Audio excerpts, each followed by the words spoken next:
Chapter 5 Variations of Peace-Building Practices. Welcome to Chapter 5, where we will explore different variations of peace-building practices. Each approach offers unique methods and perspectives, allowing peace builders to choose the most effective strategies for their specific contexts. First is restorative justice. What is the definition of it?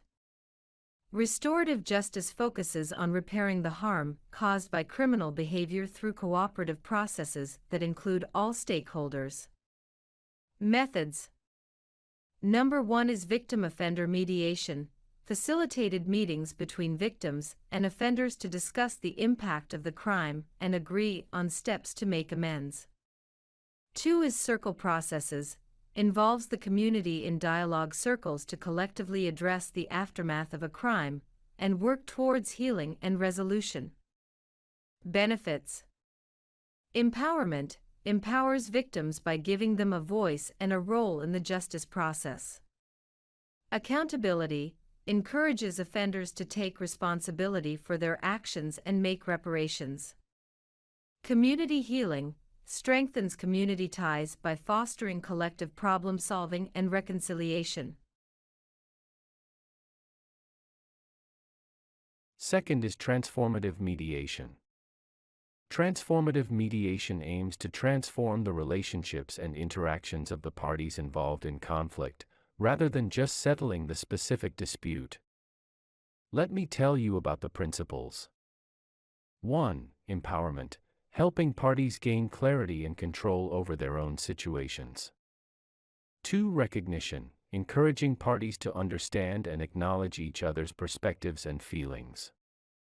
The process is facilitator role, mediators guide the process without imposing solutions, focusing on enhancing communication and understanding. Outcomes, focuses on relationship transformation, leading to sustainable peace and conflict resolution.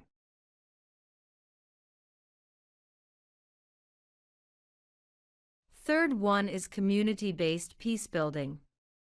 Community-based peacebuilding involves local communities in the peace process, leveraging local knowledge, traditions, and capacities. Okay, nice, but what are the approaches? First one is grassroots initiatives, empowering local leaders and groups to lead peacebuilding efforts tailored to their community's needs. Second one is participatory methods, involving community members in decision-making and implementation of peace projects. Let's see some examples. Example from the local peace committees, groups formed within communities to address conflicts and promote reconciliation. Example from youth engagement programs, initiatives aimed at involving young people in peacebuilding activities and leadership. Let's see the last one, which is peace education. Peace education aims to teach individuals, especially young people, the knowledge, skills, and attitudes necessary to promote peace and resolve conflicts nonviolently. Curriculum. Conflict resolution skills, teaching techniques for resolving disputes peacefully. Global citizenship, promoting understanding and respect for diversity and human rights. Implementation. Schools and universities, integrating peace education into formal education systems. Community workshops, providing informal education through workshops and seminars for all age groups. Now we explore to get the variations of peace building. By exploring these variations of peace building practices, you can choose the methods that best suit your context and contribute effectively to creating lasting peace in your community.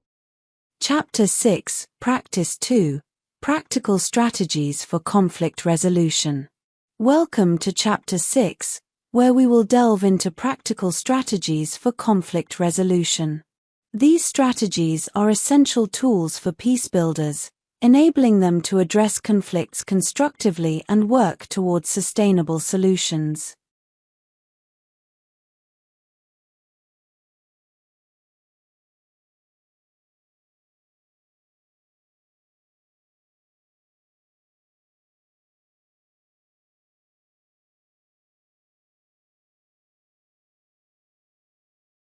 Strategy 1 is negotiation techniques. Let's see the preparation. First thing is understanding interests, identify the underlying interests and needs of all parties involved. Second is setting objectives, define clear and achievable goals for the negotiation process. What should we do during negotiation? Of course, the first thing everyone should do is active listening, pay attention to what the other party is saying without interrupting or judging. The second thing you need to do during negotiation is build rapport, establish a positive relationship by showing respect and empathy.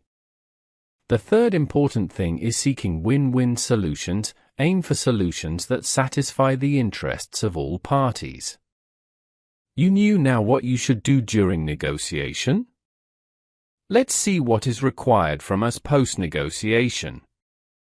Follow-up. Simply you need to ensure that agreements are implemented and maintain open communication to address any issues that arise.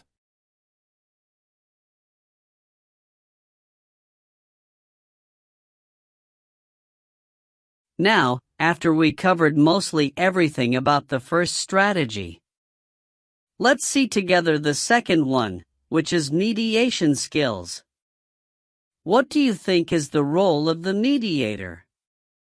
I'd appreciate it if you thought about it, but let me tell you, first role is neutral facilitation, guide the process without taking sides or imposing solutions. Amazing, that's it? No, the second role is encouraging dialogue, help parties communicate effectively and express their concerns and needs.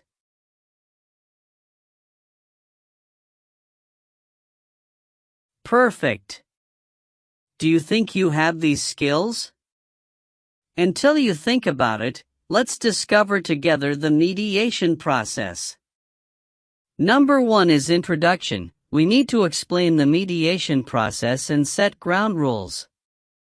Number 2 is issue identification. Allow each part to share their perspective and identify key issues. Number 3 is exploring solutions. Brainstorm possible solutions and evaluate their feasibility. Agreement. Facilitate the drafting of an agreement that is acceptable to all parties.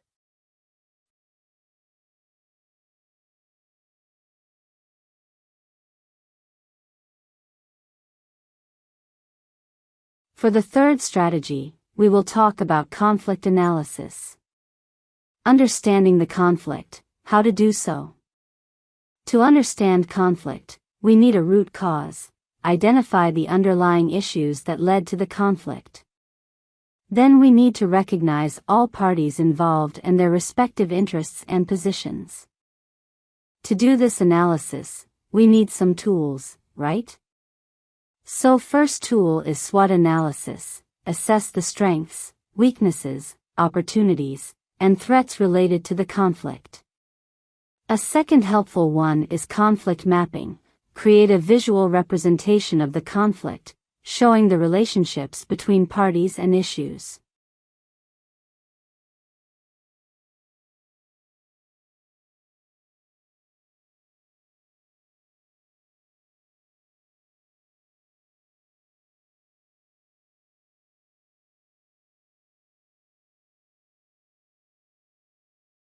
Now, after gathering all the previous information, let's focus on the application. Strategic planning. Use the analysis to develop strategies for conflict resolution and peace building.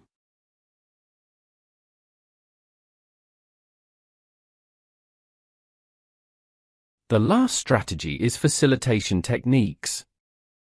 Firstly, creating a safe space. How do you create this safe space? Simple, let me tell you how to do so. First is ground rules. Establish rules for respectful and constructive dialogue. Second, inclusive environment. Ensure that all voices are heard and valued. After creating your safe space, you need facilitating discussions. To facilitate these discussions, you need 1. Guiding the process. Keep the discussion focused and productive. 2. Encouraging participation. Engage all participants and encourage active involvement.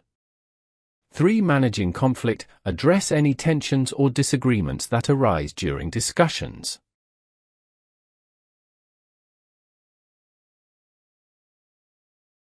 By mastering these practical strategies for conflict resolution, you will be better equipped to handle conflicts effectively and contribute to building lasting peace in your community.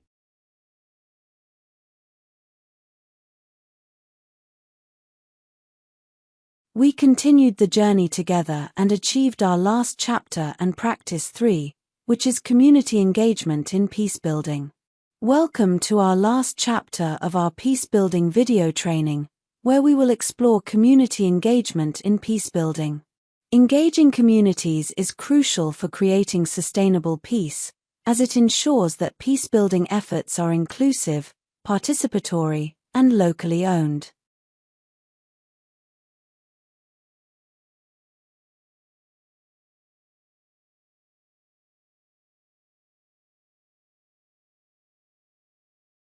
What is the importance of community engagement? Community engagement in such a topic is really important. When community engage, they feel a sense of ownership. When communities are involved in peacebuilding, they are more likely to take ownership of the process and its outcomes. Secondly is sustainability. Engaging communities helps to ensure that peacebuilding initiatives are sustainable and continue to have an impact over time. Of course, when the community knows all this information, there will be a local knowledge. Communities possess valuable knowledge and insights that can enhance peacebuilding efforts. But of course, we need strategies for community engagement, right? Yes, don't worry, all covered. First strategy for community engagement is participatory approaches. To do so, we need 1. Inclusive decision-making. Involve community members in decision-making processes to ensure that their voices are heard and their needs are addressed. 2. Collaborative planning. Work with community members to co-create peace-building plans and initiatives.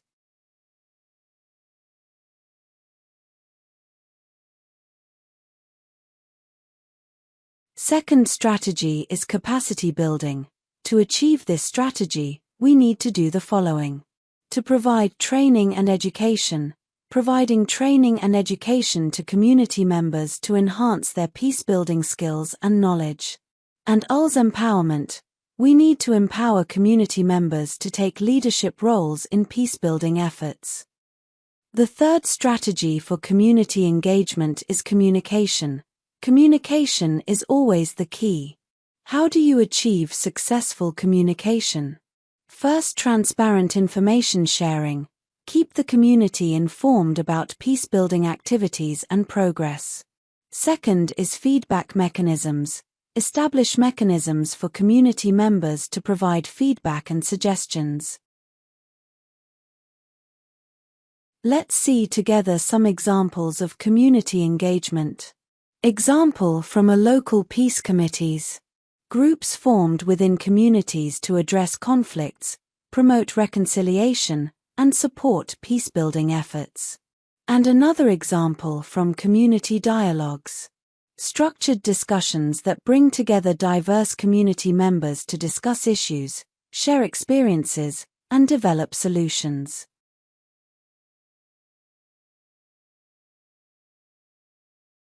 Youth and women's involvement.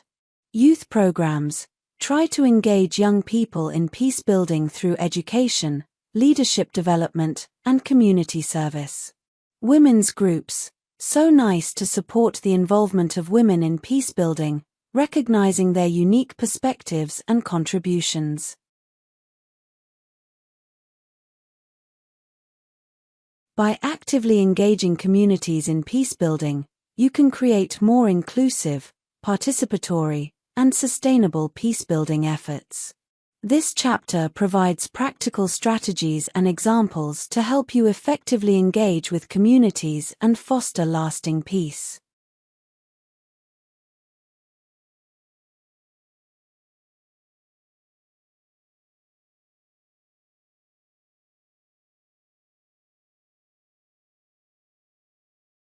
Finally, the conclusion of our video training. Welcome and congratulations, you have achieved conclusion of our training session on the peace building. Let's summarize the key points we have covered and reflect on how you can apply these insights and practices in your context. The key takeaways of this video training. Number 1 is understanding peace building. We explore the definition, significance, and key principles of peace building, including dialogue, reconciliation, and non-violent conflict resolution. Number 2 is mindfulness for peace building. We learned about the benefits of mindfulness and meditation for peace builders and practiced basic mindfulness techniques. Not only this, but we also discussed negotiation, mediation, conflict analysis, and facilitation techniques that are essential for resolving conflicts constructively. The last thing we talked about was community engagement. We highlighted the importance of engaging communities in peacebuilding and provided strategies and examples for effective community involvement.